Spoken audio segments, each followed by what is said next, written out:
qu'est-ce que le citoyen togolais, le consommateur, comment il va ressentir cela? Il va ressentir, étant donné que ce produit qui rentre sur le territoire verra la valeur de ce produit imposée peut-être à 0% à l'entrée. C'est-à-dire qu'on va acheter moins cher aujourd'hui les tomates sur le marché. Si ça vient de l'Europe. Si ça vient de l'Europe. Il faut remarquer qu'il y a certains produits qui rentrent de la région CEDEAO, donc qui ne sont pas concernés. Voilà, qu'on va acheter à des prix... Exactement, donc c'est comme si c'était dans le même pays.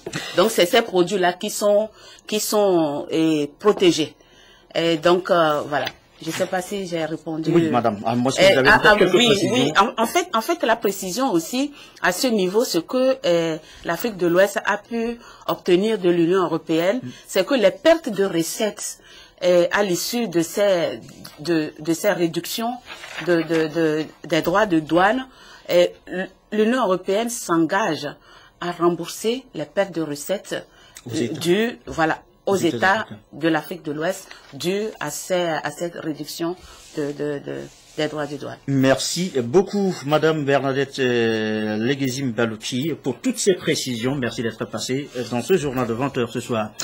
Il est justement 20h18. Autre sujet évoqué ce soir, le 6e Forum national de coopération universitaire. Là aussi, il est question de la qualité dans la formation en filigrane. Il faut y voir les exigences aujourd'hui du monde socio-économique responsable des universités publiques et d'établissements d'enseignement supérieur privés tentent à mutualiser leurs efforts. Et Daliko Komuboyode.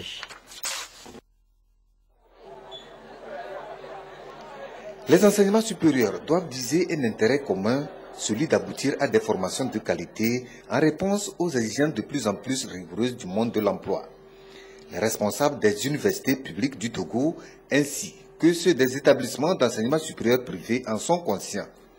Ils savent bien que pour réussir ce pari, il faut une coopération universitaire permettant de créer un dynamisme dans l'harmonisation et la révalorisation des programmes de formation.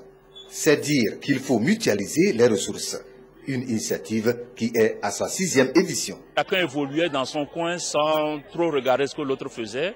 Mais aujourd'hui, vous savez, après le conseil présidentiel de l'enseignement supérieur, la donne a changé.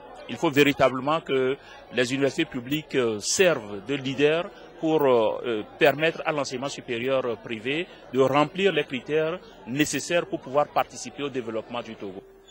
Les autorités gouvernementales présentes à ce rendez-vous du 6e Forum de coopération universitaire se sont réjouies de cette nouvelle donne qui vient en appui aux multiples efforts du gouvernement dans la lutte contre le chômage et le sous-emploi au Togo. Nous pensons que c'est une bonne initiative parce que cela nous permettra de pouvoir cadrer la formation à la recherche de l'emploi et une dynamique entre l'enseignement pour qu'on puisse avoir un enseignement de qualité.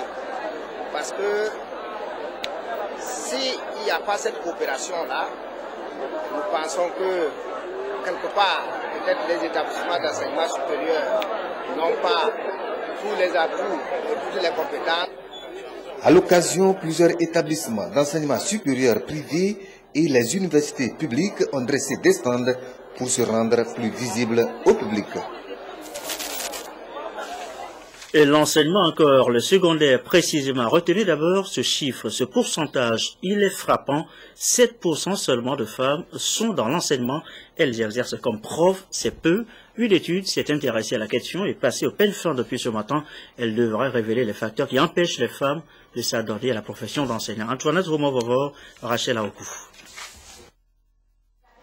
Des études ont montré que seulement 7% des femmes togolaises sont enseignantes. Ceci s'explique par des facteurs liés au traitement du genre, à l'environnement du travail et aux facteurs institutionnels.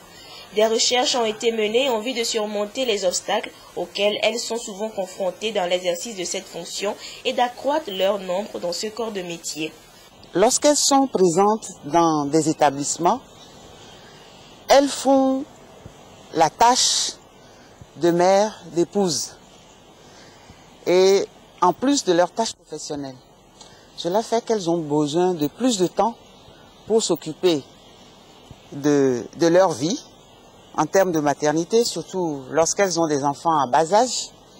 Elles ont besoin de renforcement de capacités pour mieux faire face aux difficultés que les élèves garçons et filles ont et pour lesquelles elles sont sollicitées en tant que confidentes.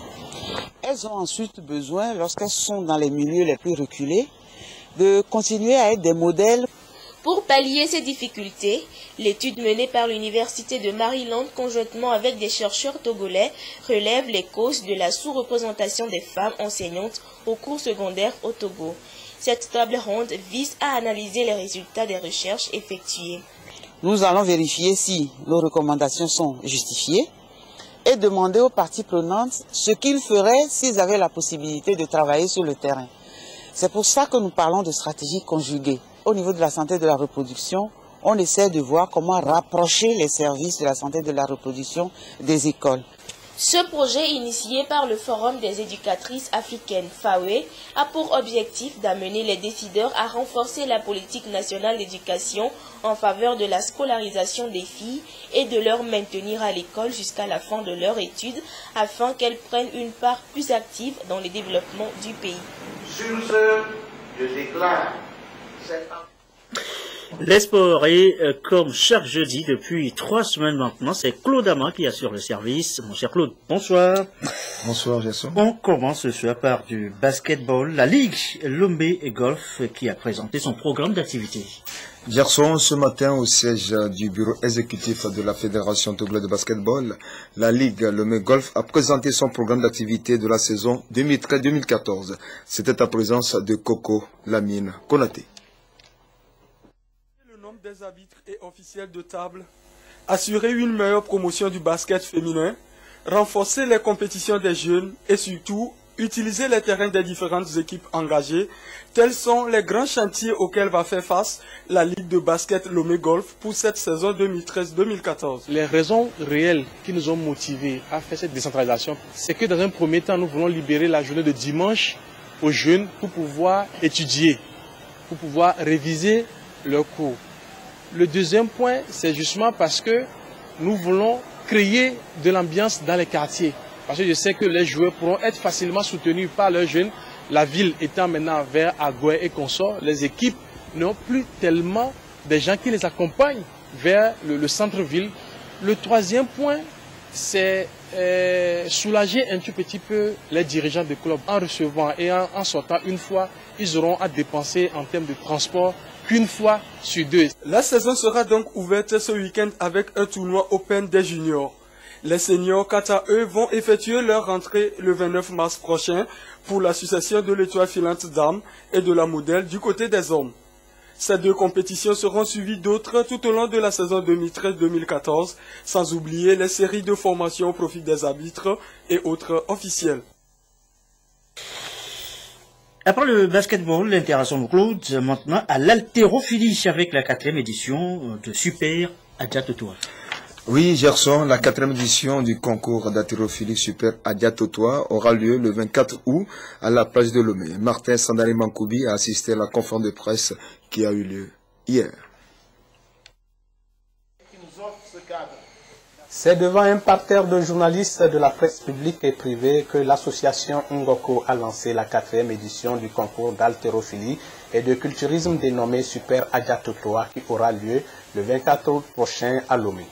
Le comité d'organisation de cette compétition a profité de l'occasion pour présenter la nouvelle formule de l'événement et solliciter un sponsoring auprès des entreprises. Le souhait des organisateurs est de pouvoir mettre en place une fédération qui pourra présenter les athlètes togolais aux différentes compétitions internationales. Pour cette fois-ci, je veux que Super Adjatotoa soit un événement d'excellence. Parce que vu qu'il y aura la Côte d'Ivoire, le Bénin, le Sénégal, le Nigeria, Ghana qui seront présents, je veux que cette fois-ci, cet événement soit un événement vraiment de réussite. Adjatotoa, c'est l'homme musclé, l'homme qui est bien musclé, qui a bien bâti son corps et qui a une esthétique vraiment définie. Aujourd'hui, de soutenir l'initiative et l'association de Émile à travers son édition, le sport doit réunir tout le monde. C'est-à-dire que c'est un ensemble.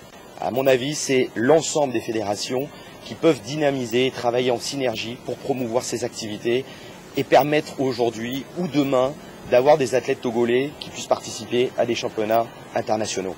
Admis aux Jeux Olympiques depuis 1896, l'haltérophilie est un sport qui consiste à soulever les charges lourdes ou haltères, tandis que le culturisme ou bodybuilding consiste principalement à développer la masse musculaire dans un but esthétique. Et Claude, on va boucler la boucle ce soir avec vous sur les dernières annonces, les annonces du week-end. Oui, je sens pour clôturer, soulignant que Manchester United et Borussia Dortmund ont obtenu hier leur billet qualificatif pour les quarts de finale de la Ligue des Champions, dont le tirage au sort aura lieu demain à 11h GMT dans la ville de Lyon, en Suisse. Samedi, Vincent Toul et ses invités seront au rendez-vous de Direct Foot. Au menu, Manchester City et Fulham. Merci pour le service sport chaque jeudi. Merci Claude. C'est aussi pratiquement la fin de cette édition du soir. On retiendra ce groupe électrogène offert par la CET au CHU Sylvanus Olympio. La qualité des prestations devrait être sensiblement améliorée avec le nouvel appareil. Les malades, les dialysés, surtout sécurisés et davantage. C'est quelques rendez-vous incontournables ce soir sur notre antenne. Cléo Sabine Poco d'abord, c'est pour la météo, les prévisions du soir. Dorothée Tabiou Ibrahima ensuite à 21h15. L'antenne aux femmes, le pagne traditionnel dans les cultures de chez nous. Bonne soirée, merci à vous qui nous suivez ce soir à Abidjan, Côte d'Ivoire, sur la télévision togolaise et comme d'habitude, toujours fidèlement. Excellente fin de soirée.